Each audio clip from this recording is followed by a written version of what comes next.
Okay na po sa amin yung konting kita, basta po makaubos lang sa araw-araw. Anong kakaiba sa Gotong Batangas mo? Kakaiba po siya sa pares, kasi po may sabaw po siya. Yung iba po, walang sabaw. Boss, anong binibenta niyo po dito? Gotong Batangas po, papaitan, sisig. Magkano ang Gotong Batangas niyo, sir? 60 po, 70 may kanin. Sa sa papaitan, magkano po? Ganon din po, 60 rin po, 70 may kanin. Sa sisig? 60 rin po. Pag ganun pare-pareho ng presyo? Opo. Pati nga ng sir, ng papaitan nyo? Ito po yung papaitan. Ayun. Anong laman ng papaitan nyo, sir? Tuwalya po, tsaka baga ng baka. May halo rin po siyang buto. Buto ng baka yan, oh. Opo. Patingin ng sir, Gotong Batangas. Ito po yung Gotong Batangas. Sige, sir, pa-order ako isang Gotong Batangas. Isang Gotong Batangas po. 60 pesos. Opo. 70. May kasamang kanin. Ayan. Anong oras kayo pumapwesto dito, sir? 6 po, ganon. Hindi po pare-parehas. Minsan, alas 5. Nang madaling araw? Opo. Hanggang anong oras po kayo? Minsan po, inaabot lang po kami ng hanggang alas 2. Alas 2 ng hapon. Hapon. Okay. Dami 60 lang to. Opo. Sir, ano palang pangalan ng nyo, ng cart nyo? Yun nga lang po, sir. Gotong Batangas, papaitan. Anong location nyo dito, sir? Sanha Mayor, Persan Village po. Persan Malapit po Village. kami sa Barangay Hall. Barangay Hall. Opo. Okay, sir. Tsaka isang kanin, sir. Gano'n na po kayo katagal dito, sir? 6 na buwan pa lang po. 6 na buwan. Magkano sa itlog nyo, sir? 15 po. 15 pesos tong ganito. Opo. Pwede nilagay ito sa Gotong Batangas, no? Opo, pwede po. Mas masarap po siya pag nilagyan ng itlog na nilaga. Batanggay nyo ba kayo, sir?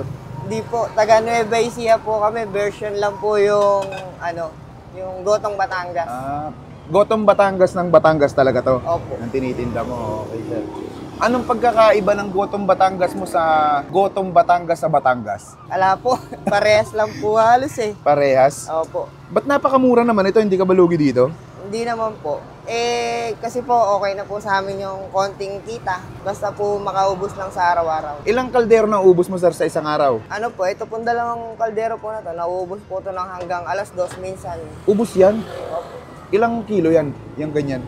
Ito po, yung papaitan po, 4 na kilo. Tapos, yung goto po, 5. Yung sa sisig po, 3 kilo lang po. Grabe, dami Anong kakaiba sa Gotong Batangas mo? Kakaiba po siya sa pares. Kasi po, may sabaw po siya. Yung iba, yung iba po, walang sabaw. Walang sabaw. Okay, sige sir, tikman ko muna to. Thank you. At tayo mga kabangers, nandito tayo ngayon sa Papaitan, Sisig at Gotong Batangas dito sa may Tansa. Malapit lang sila sa Persan Village. Napakasolido, 60 pesos. Meron ka ng gantong kadaming Gotong Batangas. Ayan. Nagad ako ng itlog, 15 pesos. Tapos, add ka ng 10 piso para may kanin ka na rin. Ayan, tikman natin. Lagyan natin ng pampaanghang. Kakain tayo?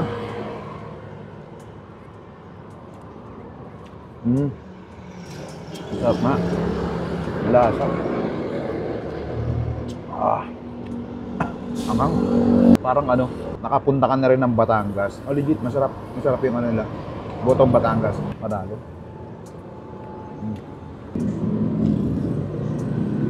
Log.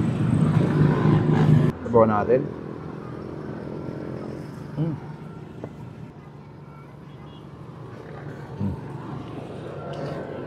Ah, 60 pesos lang, panalo na to. Kung umay na umay ka na sa pares, ito maiba naman. Gotong Batangas. Log.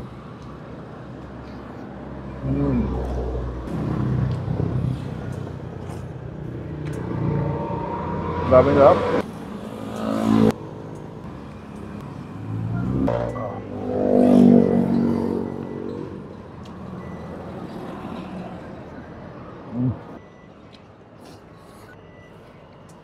Mapapadala-diretso yung subo mo. Quality.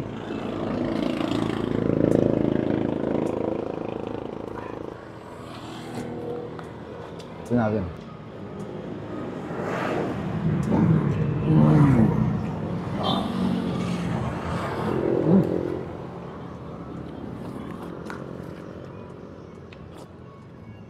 Grabe.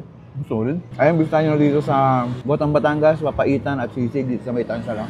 Napaka-solid dito mga lods. Parang order muna ako, nabitin ako.